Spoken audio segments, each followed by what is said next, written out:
Balakrishna NBK 109 మూవీకి వీరమాస్ అని title అయితే 100% కన్ఫర్మ్ చేశారు. మన ఛానల్లో ముందుగా ఎక్స్క్లూజివ్ గా చెప్తున్నా, దీనికి సంబంధించి టైటిల్ టీజర్ November 15th రాబోతుంది. వేరే లెవెల్ పిచ్చెక్కిచ్చేలా ఉండబోతుందట.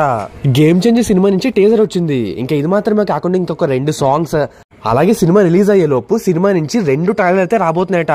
ఒక ట్రైలర్ ని December 2nd వీక్ లో రిలీజ్ చేస్తే ఇంకొక ట్రైలర్ ని January 1st వీక్ లో రిలీజ్ ట్రైలర్ పేరుతో వదులుతారు. అమరన్ సినిమా కలెక్షన్స్ అయితే 200 కోట్ల గ్రాస్ దాటిసింది భయ్యా.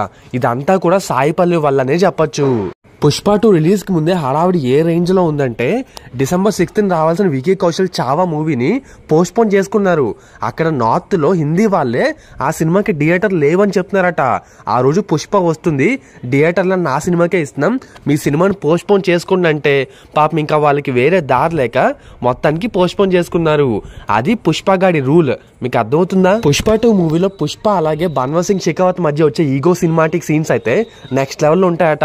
ఇంకా అది మాత్రమే కాకుండా పుష్ప 2లో పుష్ప వర్సెస్ పుష్ప సీన్లు కూడా నెక్స్ట్ లెవెల్లో ఉంటాయని చెప్తున్నారు. అండ్ పుష్ప 2 క్లైమాక్స్ లో షెకావత్ అయితే చనిపోడు. మళ్ళీ పుష్ప 3లో కూడా ఆ క్యారెక్టర్ కంటిన్యూ అవుతుందని చెప్తున్నారు. ఈ క్రిస్మస్ కి రాబోయే సినిమాలు ఏంటంటే అల్లరి నరేష్ బచ్చల మల్లి, అలాగే నితిన్ రాబిన్ హుడ్, ఇంకా భైరవం అనే ఒక సినిమా. మొత్తం 3 సినిమాలు అయితే ఫిక్స్ అనమాట. మెకానిక్ రాకీ రిలీజ్ ట్రైలర్ ని November 17 రిలీజ్ చేయబోతున్నారు. అలాగే ప్రీమియర్స్ 21st అనమాట. సినిమా రిలీజ్ అయ్యే 22nd. ప్రభాస్ సలార్ 2 మూవీ కాకుండా ఇంకొక 3 సినిమాలు హోంబల్ వాళ్ళతో చేయబోతున్నాడు. ఈ 3 సినిమాలకి గాను ప్రభాస్ కి 565 కోట్లు అయితే రాబోతున్నాయి.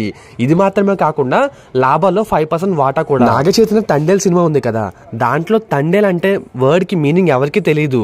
ఇదే విషయాన్ని డైరెక్టర్ అడగ్గా ఆయన చెప్పింది ఏంటంటే తండేల్ అంటే నాయకుడు అని అర్థమట. శ్రీకాకుళం సైడ్ ఎక్కువగా ఈ తండేల్ వర్డ్ యూజ్ చేస్తారని చెప్తున్నారు. ఇంకా ఈ మూవీ స్టోరీ వచ్చేసి పాకిస్తాన్ నేవీ ఆఫీసర్లకి చిక్కిన భారతీయ మత్స్యకారులు ఏ విధంగా ఇండియాకి చేరుకున్నారనే స్టోరీతో ఈ సినిమా అయితే ఉండబోతుంది. Prabhas spirit movie shooting December ending నుంచి స్టార్ట్ చేస్తారట. Director Sandeep Reddy Vanga already music sitting మొదలు పెట్టేశారు. పుష్ప 2 మూవీకి బీజిఎం ఫస్ట్ హాఫ్ తమన్ ఇస్తుంటే సెకండ్ హాఫ్ కి Kantara movie music director Ajaneesh Loknath ఇస్తున్నాడట. పుష్ప 2 మూవీ క్లైమాక్స్ అయితే ఎవరు ఊహించని విధంగా భయంకరంగా ఉండబోతుందని చెప్తున్నారు. ఒక భయంకరమైన భారీ ట్విస్ట్ వచ్చి పుష్ప 3కి లీడ్ ఇస్తారు. ఇంకా విలన్ ఫహద్ ఫాసిల్ కూడా చనిపోడట. పుష్ప 3లో ఆ క్యారెక్టర్ కంటిన్యూ అవుతుందట. పవన్ కళ్యాణ్ కొడుకు అకీరానందన్ సత్యానంద్ గారి దగ్గర ట్రైనింగ్ అయితే తీసుకున్నాడట. యాక్టింగ్ లో ట్రైనింగ్ తీసుకుని మెలకువలు నేర్చుకుని ఒక 6 months తర్వాత ట్రైనింగ్ కంప్లీట్ చేసుకుంటాడని తెలుస్తుంది. KGF సలార్ లాంటి సినిమాలు తీసిన ప్రశాంత్ నీల్ దగ్గర ఒక ఫ్యామిలీ డ్రామా లవ్ స్టోరీ ఉందట. ఆ స్టోరీ చాలా బాగుంటుంది. అది ప్రశాంత్ నీల్ సినిమాగా తీస్తే బాగుంటుందని కన్నడ సినీ వర్గాలు అయితే చెప్తున్నాయి. ప్రశాంత్ నీల్ లవ్ స్టోరీ చేస్తే ఎలా ఉంటుందో మీరేమనుకున్నారు కింద కామెంట్ రాయండి. లవ్ స్టోరీని కూడా నల్లని బొగ్గులో చూపిస్తాడేమో.